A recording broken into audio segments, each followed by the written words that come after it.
Kua hinga te pou kaumātua o Ngāpuhi Meteoropureipa, a Rudy Taylor.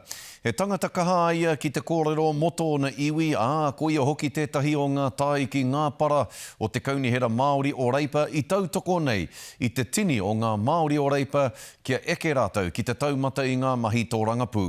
Anei rā te mai aroha a Irena Smith. E rangatira mo tōna iwi, he reo mo ona hapū. Ngāpuhi's track record is we're not going to lie down fighting until we fight to the end. Ono te kaumā ono te pakeke o Rudy Taylor kamate nei. Nāna nei te rōpū o te kotahitanga o ngā hapu o Ngāpuhi i āwhina ki te whakatū. Hei tāna me whai reo motuhake ngā hapu i roto e ngā whiriwhiri me te karauna mō tā rātou whakataunga tiriti. Well, it is frustrating. I'd say in 175 years, Ngāpuhi's been left the biggest tribe. And of course, Hokianga Hapu whānau, they're saying we want to make sure that the right people at the table are talking on behalf of us. He tangata pūmau ki te Pāti Reipa, ko ia te heamana o mua o te kaunihera Māori, me te kai tautoko matua i ngā mema Māori, i roto i a rātou hikoe ki te whare pāremata.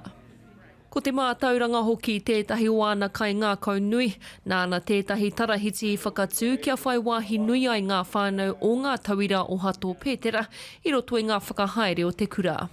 At its best that we can provide for our tauira, and that's the vision of Hato Pētera as the new trustees go forward.